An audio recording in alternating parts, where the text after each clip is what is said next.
Truth and faith. Nabon was a Greek Jew and foremost among the leaders of the chief mystery cult in Rome, the Mithraic.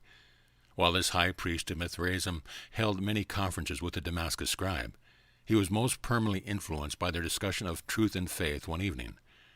Nabon had thought to make a convert of Jesus, and had even suggested that he return to Palestine as a Mithraic teacher. He little realized that Jesus was preparing him to become one of the early converts to the gospel of the kingdom. Restated in modern phraseology, the substance of Jesus' teaching was: truth cannot be defined with words, only by living. Truth is always more than knowledge. Knowledge pertains to things observed, but truth transcends such purely material levels in that it consorts with wisdom and embraces such imponderables as human experience, even spiritual and living realities.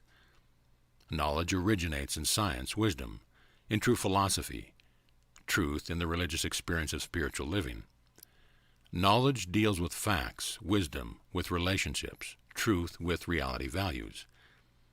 Man tends to crystallize science, formulate philosophy, and dogmatize truth because he is mentally lazy in adjusting to the progressive struggles of living, while he is also terribly afraid of the unknown.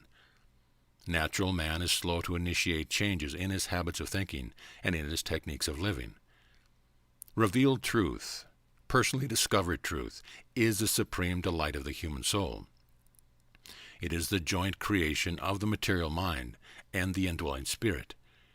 The eternal salvation of this truth-discerning and beauty-loving soul is assured by the hunger and thirst for goodness which leads this mortal to develop a singleness of purpose to do the Father's will, to find God and to become like Him. There is never conflict between true knowledge and truth. There may be conflict between knowledge and human beliefs, beliefs colored with prejudice, distorted by fear, and dominated by the dread of facing new facts of material discovery or spiritual progress.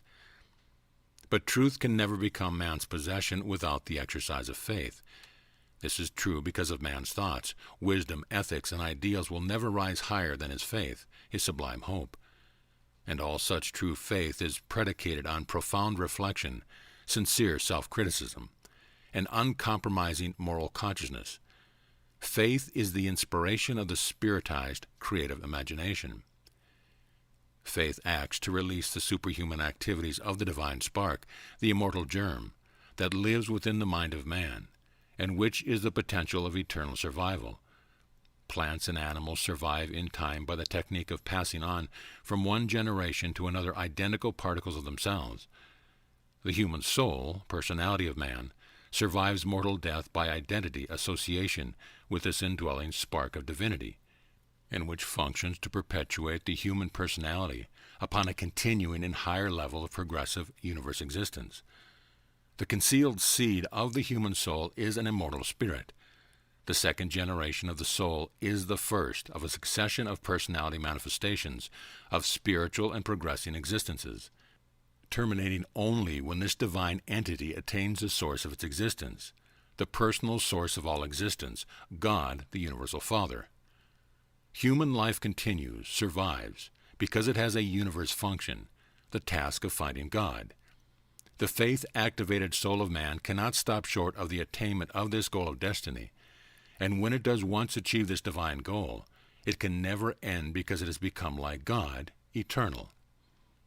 Spiritual evolution is an experience of the increasing and voluntary choice of goodness, attended by an equal and progressive diminution of the possibility of evil.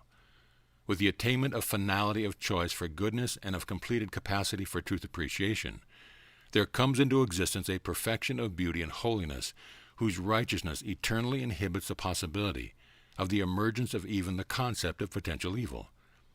Such a God-knowing soul casts no shadow of doubting evil when functioning on such a high spirit level of divine goodness.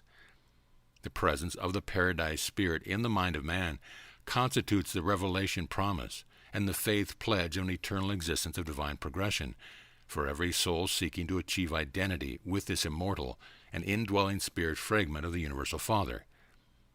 Universe progress is characterized by increasing personality freedom because it is associated with the progressive attainment of higher and higher levels of self-understanding and consequent voluntary self-restraint. The attainment of perfection of spiritual self-restraint equals completeness of universe freedom and personal liberty. Faith fosters and maintains man's soul in the midst of the confusion of his early orientation in such a vast universe, whereas prayer becomes the great unifier of the various inspirations of the creative imagination and the faith urges of a soul trying to identify itself with the spirit ideals of the indwelling and associated divine presence. Nabhan was greatly impressed by these words, as he was by each of his talks with Jesus. These truths continued to burn within his heart, and he was of great assistance to the later arriving preachers of Jesus' gospel.